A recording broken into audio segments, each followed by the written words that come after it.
The behaviors I like to model for my children to have Black pride is having pride in myself and my achievements.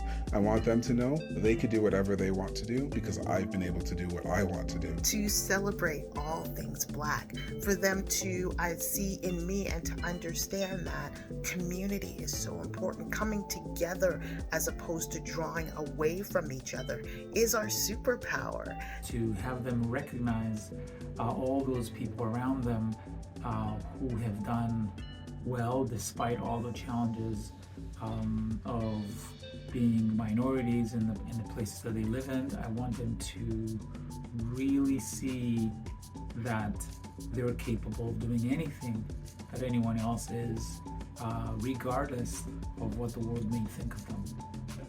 You know, we have books around that show all famous Black inventors and Black scientists, Black politicians and Black change makers. So we're always very aware to have those examples around the house so that they can see them, they can access them, and they can see themselves in those achievements as well.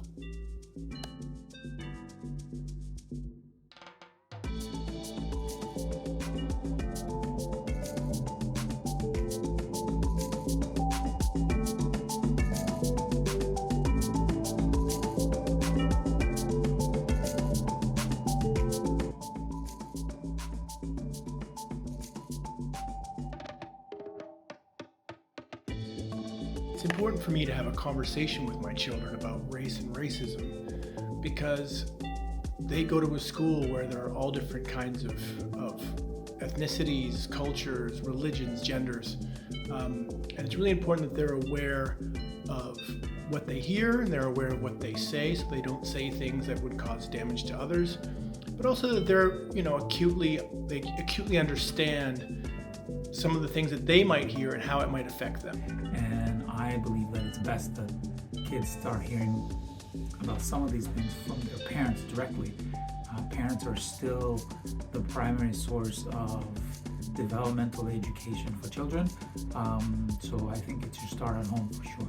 So even if I avoid those conversations, that is not something that they're going to be avoiding in their lives. And wouldn't it be great if the first conversations, the first understanding that they have about their race, about being a Black or brown child, comes from a place of love, comes from a place of caring and concern, comes from a place of talking about the amazing, rich history that we have as a people, the amazing things that we have done, and the things that they will be able to do going forward in their life. It's important to have conversations about race and racism because I want my children to know, as much as we've come a long way, we still have a long way to go, and I need them to be prepared for whatever might come their way.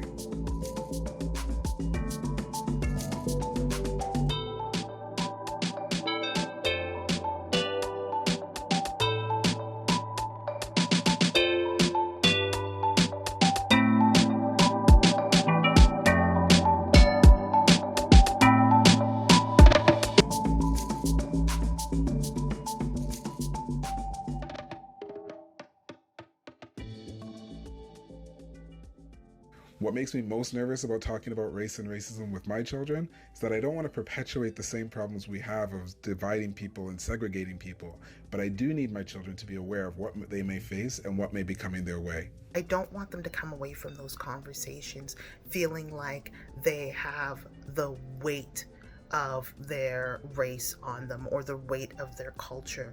There's so much negativity around racism that I do not want to give them an extra layer of anxiety. I want my children to have a healthy understanding of race and understand their background and who they are, but I don't want it to be the only thing that they notice. So I've noticed my daughter, for example, she'll always ask me questions like, why aren't there more Black people in that? Or why aren't there any girls? And I think that's a healthy, critical way to look at things, but I'm a bit nervous. I don't want that to be the only thing that they see and the first thing that they see. I want it to be one of many things that they see and that they're aware of those.